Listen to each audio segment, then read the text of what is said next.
I, 29 male, got the ultimatum 3 weeks ago. My girlfriend Zoe, 27, sat me down after dinner with this serious expression like she was about to tell me someone died. We need to talk about your friends. I knew this was coming. For the past year, she'd been making little comments. Nothing huge at first. Just stuff like, do you really need to go to trivia night every Tuesday? Or grown men playing board games is kind of weird, don't you think? But that night, she went all in. They're losers, Ethan. Every single one of them. Jasper works at a comic book store at 31. Dominic still lives with his parents. And don't even get me started on Trevor and his music career that's just him playing guitar at open mics. I stayed quiet, letting her rant. You're almost 30. You have a real job, a real future. They're dragging you down.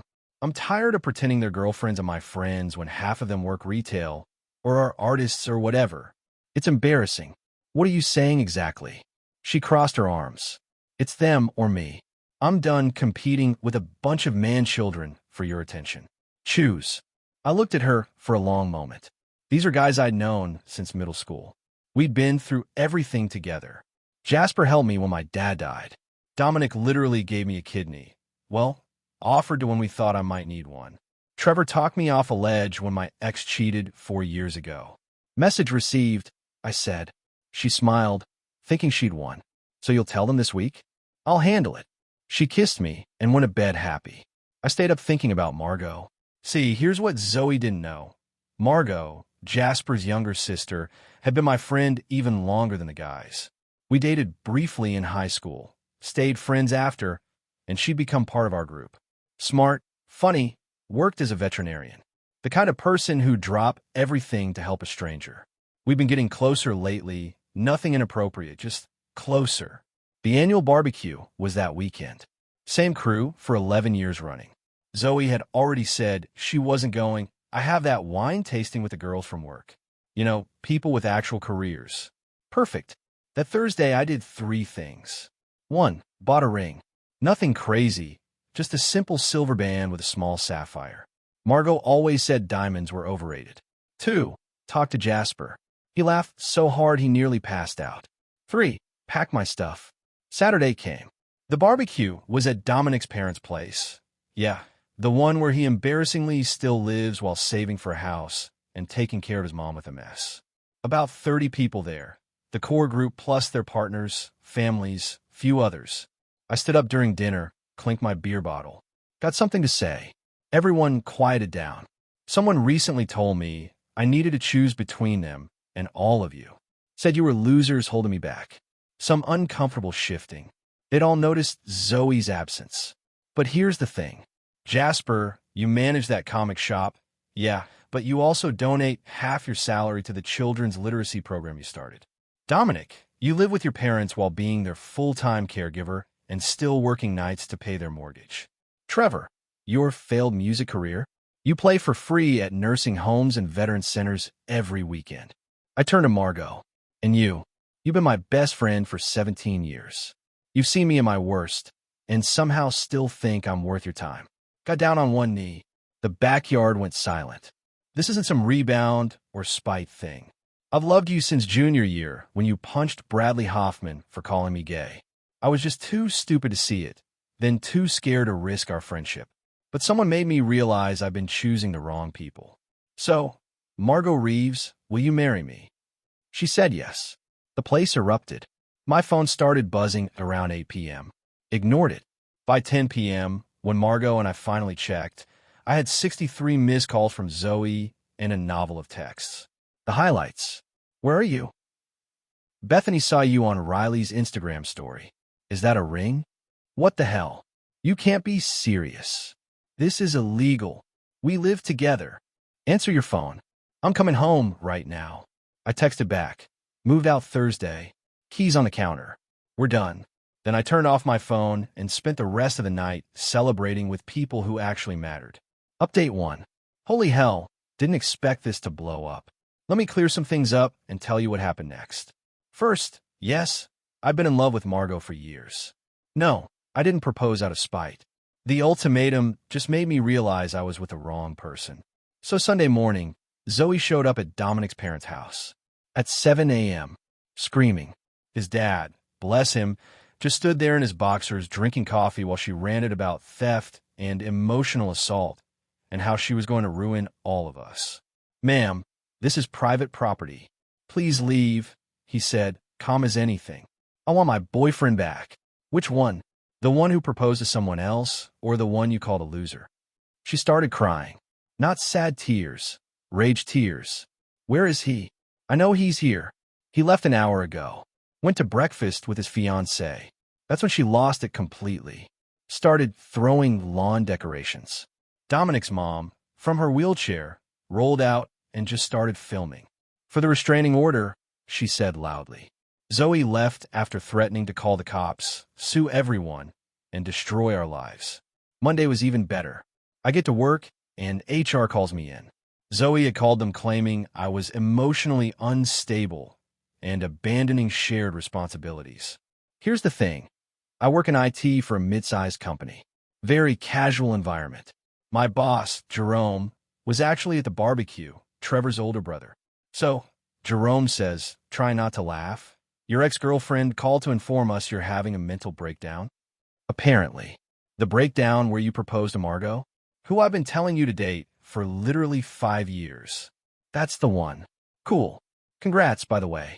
HR wants you to file a report about the harassment, just in case she escalates. But Zoe wasn't done. Oh no.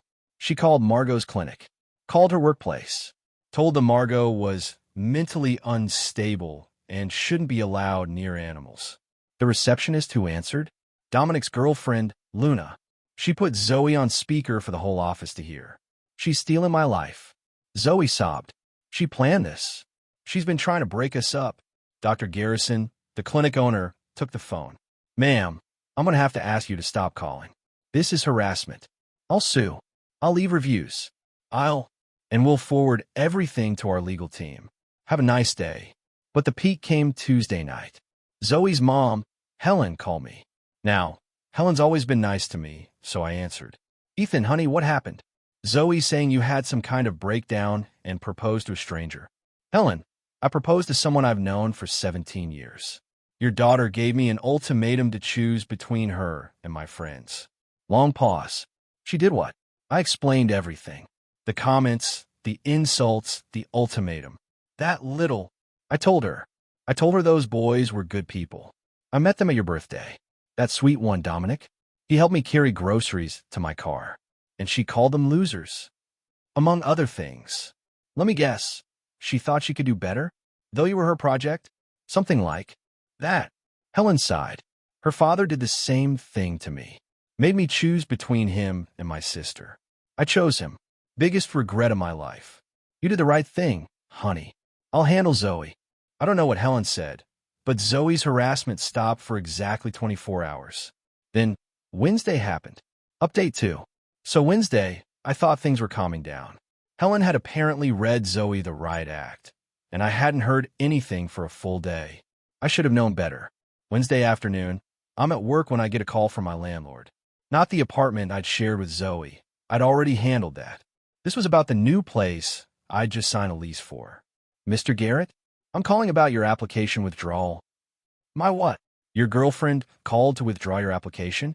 Said you were reconciling." My blood went cold. I didn't withdraw anything. She said, oh no. She had all your information. Turns out Zoe had called pretending to be me. She knew my SSN, birthday, etc. from when we'd applied for our place together, and tried to cancel my new lease. Luckily, the landlord felt something was off and called to confirm. "Yeah, that's fraud," he said. "I'll need you to file a police report if you want to move forward with the lease." So I did. Filed a report for identity theft and fraud. The officer taking the report just kept shaking his head. "Your ex did this because you got engaged to someone else. Because I chose my friends over her, then got engaged to someone else. Sir, you need a restraining order." But Zoe wasn't done. Thursday morning, Margot woke up to find her car keyed. Deep scratches spelling out WH*RE on the driver's side. Her neighbor's security camera caught someone in a hoodie, but couldn't make out the face. That afternoon, every single one of my friends got a Facebook message from a fake account with screenshots of supposed conversations between me and Zoe where I admitted to cheating with Margot for months. The Photoshop job was honestly pathetic. Fonts didn't even match. Jasper responded to the fake account. Damn, Ethan figured out time travel? These screenshots are dated from when he and Zoe were broken up for 2 months last year. Wild. Yeah, forgot to mention, Zoe and I had broken up briefly last year when she cheated with a coworker. I took her back like an idiot. She conveniently forgot that detail in her fake evidence. Friday was when she made her biggest mistake. See, Zoe worked at a marketing firm. Pretty prestigious, the kind of place where image matters. She'd been there 2 years, was gunning for a promotion. She used her work email to send a mass message to everyone in mine and Margot's contact lists. Our friends, families, co-workers, everyone. The subject line, the truth about Ethan and Margot. It was unhinged. Accusations of abuse, cheating, theft. Said I'd stolen $10,000 from her. We never had shared finances. Said Margot had been harassing her for years. Claimed we were drug addicts. Just absolutely insane stuff. One problem, she sent it to Margot's uncle, who's a lawyer. A lawyer who specifically handles defamation cases. He called Margot within 5 minutes. Did your boyfriend's ex just send this from her corporate email? Yeah. Christmas came early. Forward me everything. But the best part? She'd also sent it to her own company's CEO. He was in my contact list from when I'd done IT consulting for them last year. By noon, Zoe was fired. Not just fired, escorted out by security. Her boss called me personally to apologize. We had no idea she was capable of this. We're conducting a full review of her access to company resources. Please let us know if you need any documentation for legal proceedings. Saturday morning, she showed up at Jasper and Margot's apartment building. But Jasper had warned the doorman they played chess together. The doorman, Rick, just stood there while she screamed about being let in. Miss, you're not on the approved list. I need to talk to her. That's nice. You still can't come in. I'll wait then. That's loitering. I'll have to call the police. She left but came back an hour later with her sister, Iris. They tried to sneak in behind another resident.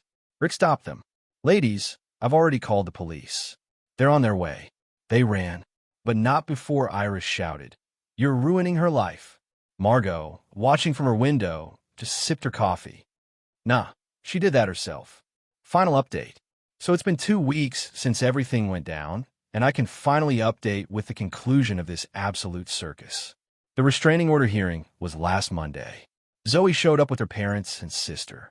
I had Margot, her uncle lawyer, and surprisingly, Jerome from my work who volunteered to testify about the harassment. Zoe's defense was basically that she was emotionally distressed and temporarily impaired by my sudden betrayal. The judge looked at the evidence, the keyed car, the fake screenshots, the work email sent to 200-plus people, the identity theft, the recorded harassment at multiple locations. Ms. Winters, you used your professional email to send defamatory content to over 200 people. You attempted to fraudulently cancel a lease. You vandalized property. This isn't distress. This is a campaign of harassment. Restraining order granted. 2 years, no contact. She also has to pay for Margot's car repairs and my legal fees. But the real satisfaction came from an unexpected source. Remember Helen, Zoe's mom? She called me Wednesday. Ethan, I wanted you to know we're getting Zoe help. Real help.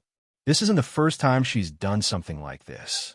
Turns out, Zoe had pulled similar stunts with 2 previous boyfriends. One had to move cities.